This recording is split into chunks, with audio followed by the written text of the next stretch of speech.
جائے ہیں؟ شلم ہوتا ہے جب کوئی خواب آئے وہ سچی ہو جائے، ہاں ایسا خطرہ ہوتا ہے. کیا خواب آئے سچی ہو جائے؟ ہاں پھر کیا ہوا؟ لوگوں کو کئیوں کو خواب آتی ہے، چوروں بدماشوں کو بھی خواب آ جاتی ہے، سچی ہو جاتی ہے، ایسی کون سی بات ہے؟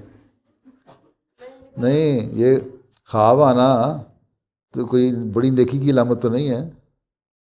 خوابیں تو سچی کئی لوگوں کو آ جاتی ہے، جو غلط قسم کے لوگ ہوتے ہیں ان کو بھی سچی خوابیں آ جاتی ہیں.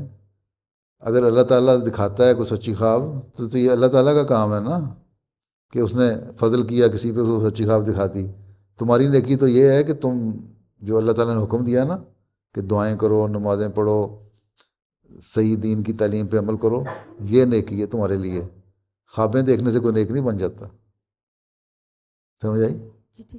چلو دے دو. اور ہاں آپ میرے لیے دعا بھی کریں. اچھا چلو. السلام علیکم حضور، میرا نام قندیل بٹ ہے. کتنی عمر ہے؟ پڑھتی ہو؟ ہاں میں 9ویں کلاس میں جا رہی ہوں. 9ویں کلاس میں جا رہی ہو؟ جی. اچھا تو پھر ٹھیک ہے. یہ نہ سمجھو کہ سچی خوابیں آ گئی تو تم بہت نیک ہو گئی. سچی خوابوں سے نیک نہیں ہوتا انسان. ٹھیک ہے. نہیں میں نے ویسے سوال پوچھنا تھا. ہاں کیا پوچھنا تھا؟ نہیں میں نے صرف یہ پوچھنا تھا. ہاں سچی خوابیں آ جاتی ہیں، آتی ہیں، لوگوں کو بھی آتی ہیں، لیکن جو نیک لوگ ہوتے ہیں ان کو بھی آتی ہیں، جو برے لوگ ہوتے ہیں ان کو بھی آ جاتی ہیں. ٹھیک ہے. ٹھیک. چلو.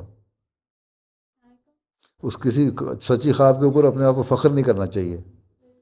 ہاں زیادہ جب سچی خواب آ جائے تو اس سے زیادہ دعا کرو، استغفار کرو کہ اللہ میں نے مجھے خواب دکھائی اور اس کو سچا بھی کر دیا، تب نیکی پیدا ہوتی ہے.